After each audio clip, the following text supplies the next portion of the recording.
अस्सलामु अलैकुम वरहमतुल्लाहि वबरकातुहू। उम्मीद है आप सब दोस्त अहबाब खैर वफ़ियत से होंगे। बहुत से दोस्त इस्तिखारा के बारे में पूछते हैं कि इस्तिखारा क्या है, इस्तिखारा कैसे करना चाहिए और इस्तिखारे की हकीकत और असल क्या होती है। याद रखें कि इस्तिखारे की अहादीस में बड़ी फजीलत मिलती है और इंसान का, मुसलमान का ख़ास तौर पे इस्तिखारा करना असल में अल्लाह रब्बुल इज़्ज़त की ज़ात के साथ मशवरा करना है कि मैं ये काम करना चाहता हूँ, इसमें मेरे लिए खैर है या कितनी खैर है या कौन सी भलाई और बेहतरी है।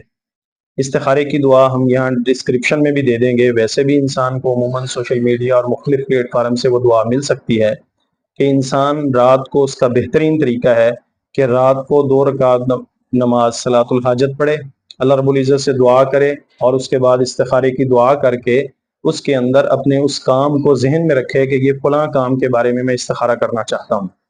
और इसका सबसे बेहतर तरीका ये है कि इस्तिखारा आदमी खुद करे। सुन्नत भी यही है कि जिसका जो काम है वो खुद इस्तिखारा करे। हमारे यहाँ बहुत से इस्तिखारा सेंटर बन चुके हैं, आपने इसकी सोशल मीडिया पर और आगे पीछे देखा होगा।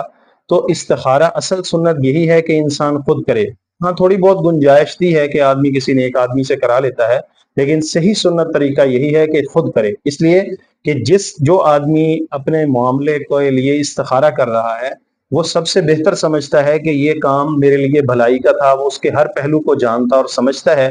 उस वजह से उसका वो इस्तिखारा और वो अमल जब अल्लाह रब्बुल इज़्ज़त से मशवरा करेगा तो वो बेहतर हो सकेगा बनिस्बत उस आदमी के जिसका वो मामला नहीं है, वो मामला कर ही नहीं रहा, बल्कि उसको तो बताया गया है कि ये काम इस तरह है और मैं यूं करना चाहता हूँ, इस्तिखारा करना चाहिए। लेकिन यहाँ एक बात ये ज़रूर याद रखें कि जो दीनी और नेक आमाल शरीयत की तरफ से मुकर्रर करदा है उनमें इस्तिखारा करना जरूरी नहीं है। मिसाल के तौर पर आप मस्जिद नमाज पढ़ने जाना चाहते हैं तो इसमें इस्तिखारा नहीं है, इसलिए कि ये तो शरीयत का अमल है। अगर आपका दिल कर रहा है तब भी जाना है, नहीं दिल कर रहा तब भी आपने नमाज बाजमात अदा करने की कोशिश करनी है। इस्तिखारा उन कामों का होता है जिन कामों में दुनियावी में शरीयत का हुक्म वाजे नहीं है, मालूम नहीं है कि ये कारोबार मेरे लिए फायदेमंद है, ये रिश्ता ताल्लुक मेरे लिए फायदेमंद है, ये नहीं है, तो इंसान उन चीजों का इस्तिखारा करे। इसलिए इस्तिखारा सेंटर से इस्तिखारा करने से बेहतर है कि आप खुद इस्तिखारा करें।